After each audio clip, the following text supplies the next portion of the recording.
erste Mal Kontakt zum Markus hatte ich 2017, 2018, genau können wir es gar nicht mehr sagen. Und da ging das so los, dass das ein Auto war für den Touristenverkehr. Ich habe ein bisschen telefoniert und bin mit Markus am besten klargekommen. Und das, was er da verbaut hat, war damals schon sehr überzeugend. Aber natürlich kann man nicht sagen, ob es dann im Ernstfall auch halten wird. Als es dann mit der RCN losging, dann war das natürlich auch erstmal die erste Anlaufstelle. Absolut, ja. Und als dann das Mini-Projekt anstand, dann war ganz klar, an der Sicherheit wird auf gar keinen Fall gespart. Ja. Deswegen auf jeden Fall super Käfig rein.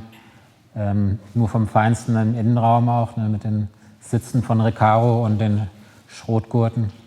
Als wir das Projekt Mini gestartet haben für die RCN, wir haben überhaupt nicht groß überlegt. Ne? Stahllos war gesetzt an der Stelle.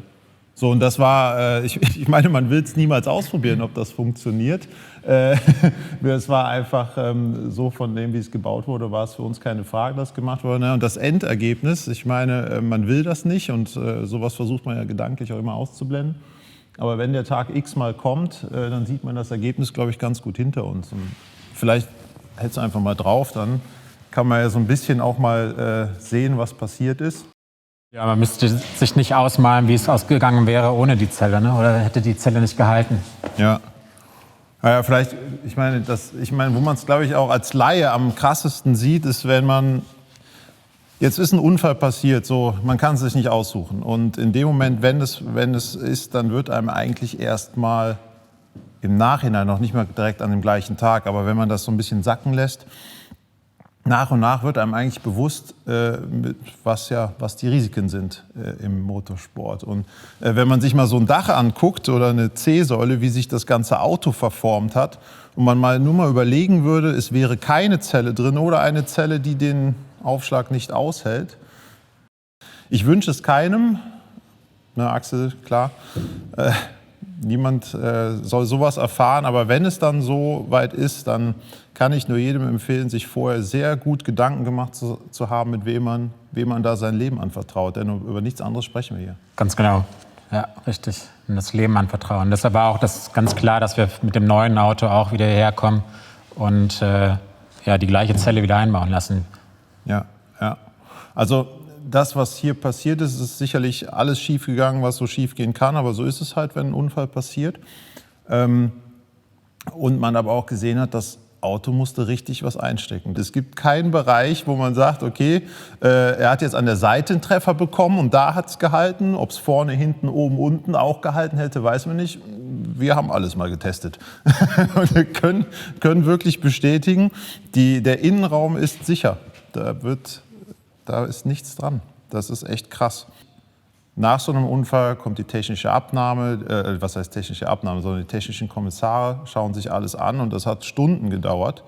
Und es war so, dass nachdem das alles dokumentiert wurde, alles auch seine Ordnung hatte, dass zum Schluss nochmal ein technischer Kommissar zu uns, hat der Axel nicht mehr mitbekommen, aber der kam extra nochmal zu uns hin und wollte wissen, wer diese Zelle gebaut hat. Und das klang erst ein bisschen vorwurfsvoll, es war aber genau das Gegenteil. Er hatte nochmal extrem darauf hingewiesen, wie gut diese Zelle gehalten hat. Und da waren auch die technischen Kommissare durchaus begeistert, oder was heißt begeistert, aber haben es sehr gelobt. Es war echt gut. Ja, viel weiß ich nicht mehr davon. Ich konnte mich kann mich ein wenig erinnern vom Unfall. Ich sehe jetzt nur die Auswirkungen. Natürlich habe ich einen Schaden davon mitgetragen oder nehme jetzt einen Schaden mit. Aber ich will gar nicht wissen, wie es ausgegangen wäre, wenn eben diese Zelle nicht drin gewesen wäre. Und so schlimm sowas jetzt auch ist, man muss ja immer versuchen, das Beste mit rauszuholen und rauszuziehen. Sicherlich kann man auch sagen, es gibt ganz viele Menschen, die Zellen bauen und viele werden es nie erfahren, ob das eine gute Zelle war oder eine schlechte Zelle, weil im Idealfall passiert ja auch eben nichts. Wenn man sowas durchlebt hat, und das ist jetzt also vor allem, wenn Axel, ganz besonders, wenn man sowas einmal durchlebt hat, das schafft eine gewisse Form von Vertrauen, wo man einfach sagt, das stelle ich nicht mehr in Frage. Das ist gesetzt und da würde man, glaube ich, also wir würden nie was anderes ausprobieren. Es ist einfach krass. Keiner plant einen Unfall, keiner sieht das vorher. Morgens fahren wir zum Rennen die Welt ist in Ordnung, alle gut gelaunt und so etwas passiert und das kann so schnell gehen. Tja, wir wollen zwar noch oft hierher kommen, aber nicht wegen Unfällen. Am liebsten mit einem neuen Auto, was dann den Fuhrpark erweitert. Darüber können wir gerne sprechen. Das reicht, glaube ich, für einmal im Leben. Das muss nicht nochmal sein.